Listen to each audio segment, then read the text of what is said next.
on commence, moi je fais juste une introduction à 2 minutes. On a pris l'habitude aux journées de la littérature de lire des textes, parce que la littérature, ce sont des textes pas forcément lus visuellement, mais aussi entendus. Et alors là, aujourd'hui, nous allons présenter des textes qui vont être lus en russe et en français, en russe par Anna Zvereva et en français par Hugues Gauthier. Alors, on commence par le russe, puisque le texte a été écrit en russe, puisque c'est de là qu'on parle. Alors, je passe la parole à Anna Zvereva qui va nous dire un passage de Dirceu Zola. Merci beaucoup, Irène. Merci de m'avoir invité. Стрелок объяснил мне, что надо идти по тропе до тех пор, пока справа я не увижу свет. Это и есть огонь Дерсу.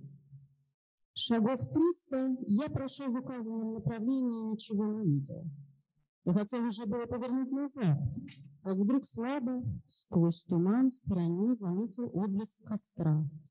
Не успел я отойти от тропы и 50 шагов, как туман вдруг рассеялся. То, что я увидел, было так для меня неожиданно и ново, что я замер на месте и не смел пошевельнуться. Дерсу сидел перед огнем лицом ко мне. Рядом с ним лежали топор и винтовка. В руках у него был нож. Уткнув себе в грудь небольшую палочку, он строгал ее и тихо пел какую-то песню. Пение его было однообразно унылое и тоскливое. Он не вырезал стружек до конца, они загибались одна за другую и образовывали султанчик. Взяв палочку в правую руку и прекратив пение, он вдруг обращался к кому-то в пространстве с вопросом и слушал напряженно, но ответа не было. Тогда он бросал стружку в огонь и принимался строгать новую. Потом он достал маленькую чашечку, налил в нее водки из бутылки, помочил в ней указательный палец и по капле бросил на землю во все 4 стороны. Опять он что-то прокричал и прислушался. Далеко в стороне послышался крик какой-то ночной птицы. Дерсу вскочил на ноги. Он громко запел ту же песню, и весь спирт вылил в огонь. На мгновение в костре вспыхнуло синее пламя. После этого Дерсу стал бросать в костер листья табаку, сухую рыбу, мясо, соль, чумизу, рис, муку, кусок синей бобы, новые китайские улы, коробок спичек и, наконец, пустую бутылку. Дерсу перестал петь. Он сел на землю, опустил голову на грудь и глубоко о чем-то задумался. Тогда я решил к нему подойти и нарочно спустился на прибрежную гальку, чтобы он слышал мои шаги. Старик поднял голову и посмотрел на меня такими глазами, в которых я прочел тоску. Я спросил его, почему он так далеко ушел от Фанзы, и сказал, что беспокоился о ней. Дерсу ничего не ответил мне на это. Я сел против него огня. Минут 5 сидели мы молча. В это время опять повторился крик ночной птицы. Дерсу спешно поднялся с места и, повернувшись лицом в ту сторону, что-то закричал мне громким голосом, в котором я заметил нотки грусти, страха и радости. Затем все стихло. Дерсу тихонько опустился на свое место и стал поправлять огонь. Накалившаяся до красна бутылка растрескалась и стала плавиться. Я не расспрашивал его, что все это значит. Я знал, что он сам поделится со мной, и не ошибся. «Там люди много», — начал он, — «китайцы, солдаты. Понимай это, смеяться будут. Мешай». Я не прерывал его. Когда он рассказал мне, что прошлой ночью он видел тяжелый сон, он видел старую развалившуюся юрту и в ней свою семью в страшной бедности. Жена и дети зябли от холода и были голодны. Они просили его принести им дров и прислать теплой одежды, обуви, какой-нибудь еды и спичек. То, что он сжигал, он посылал в загробный мир своим родным, которые По представлению Дзерсу, на том свете жили так же, как и на этом. Тогда я осторожно спросил его о криках ночной птицы, на которые он отвечал своими криками. «Это Ханяла», — ответил Дзерсу.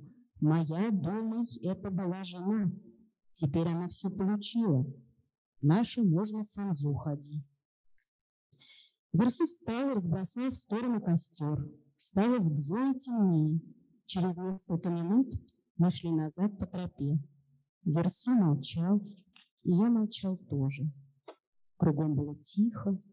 Сочный воздух точно застыл. Густой туман спустился в самую долину и начало моросить. При нашем приближении к Фанзам собаки опять подняли громкий лай. Дзерсу по обыкновению остался ночевать снаружи, а я пошел в Фанзу. Растянулся на теплом кане и начал дремать. Рядом за стеной слышно было, как мулы ели сено. Собаки долго не могли успокоиться. Из головы у меня не выходил образ Дзерсу. Он все время стоял передо мной. Мне смертельно было жаль старика. Его вера в загробный мир, его любовь к давно умершей семье были так просты и так трогательны. Я чувствовала, что с каждым днем все более и более привязываюсь к нему. Если я не ошибаюсь, и он отвечал мне тем же. Быть может, это было то, что называется сродством душ. Так промаялся я до утра и уснул только перед самым рассветом. Merci.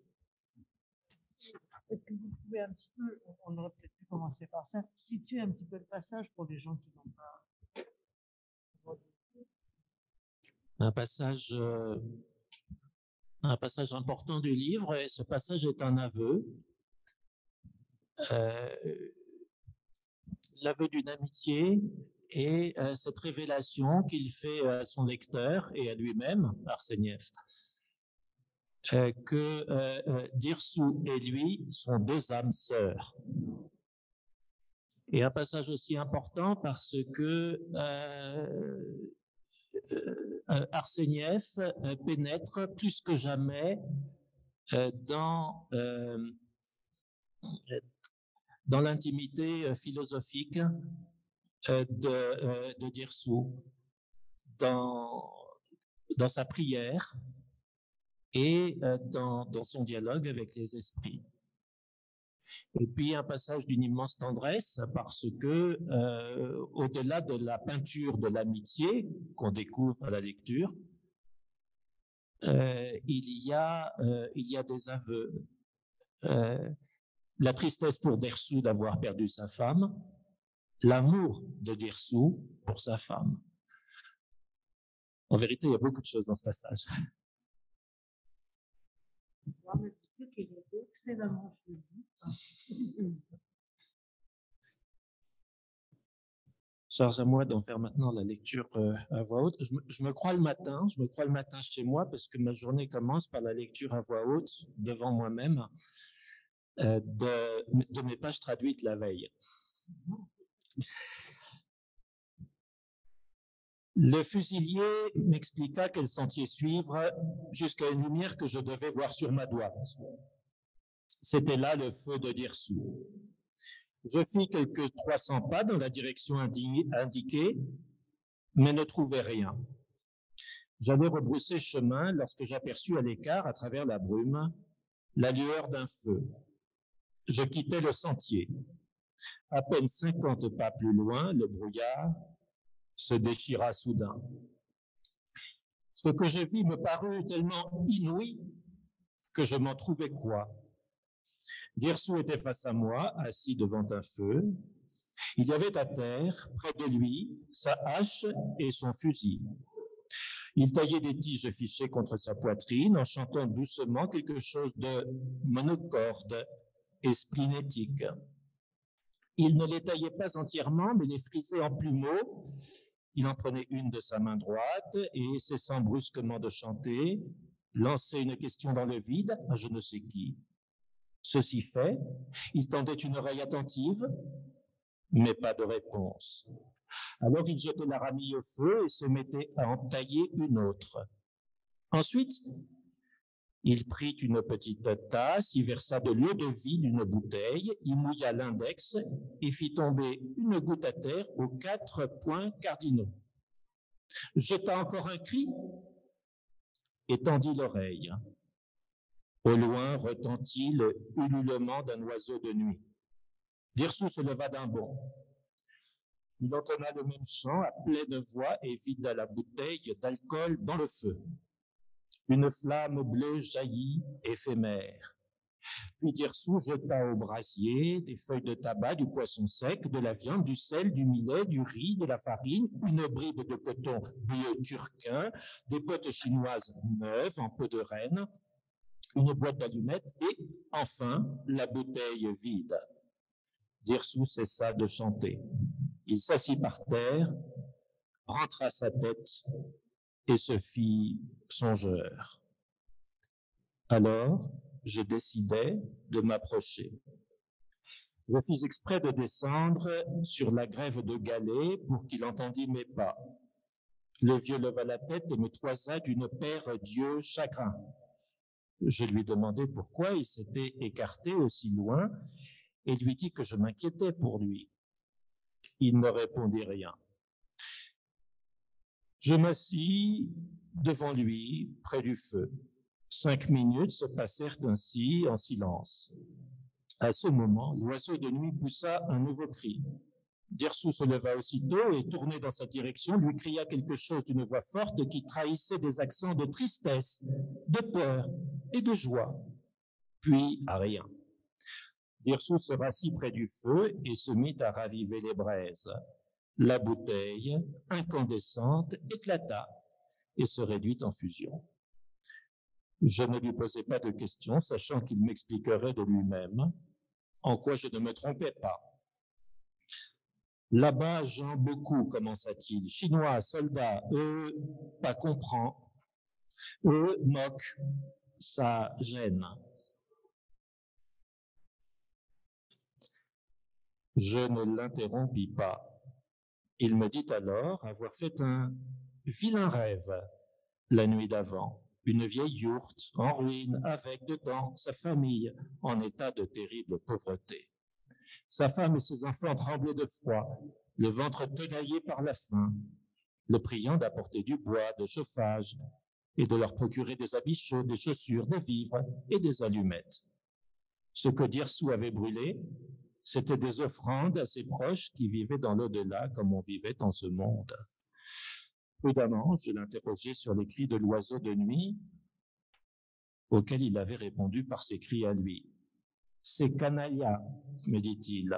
Moi pense que c'est ma femme. Maintenant, elle tout reçoit.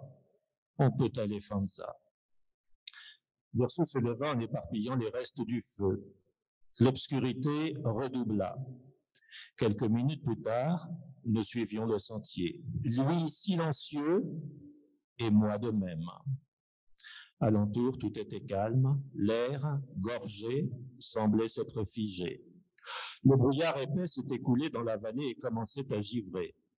À notre approche, les chiens entonnèrent la rengaine de leurs aboiements. Fidèle à ses habitudes, Dirsou passa la nuit dehors. Moi, j'entrai dans la Fanza, m'y allongeai de tout mon long sur un camp bien chauffé et m'assoupis. Dehors, derrière le mur, j'entendais les mulets manger du foin. Les chiens furent longs à se calmer. L'image de Dirsou ne quittait pas mon esprit. J'avais horriblement pitié du vieil homme. Sa foi dans l'au-delà, son amour pour sa famille, depuis longtemps disparu, était touchant et confondant de simplicité. Chaque jour, je me sentais de plus en plus attaché à sa personne. Je crois qu'il me le rendait bien. Peut-être est-ce là ce qu'on appelle des âmes sœurs. Obnubilé par ses pensées, je ne m'endormis qu'à l'aube. Bon, voilà.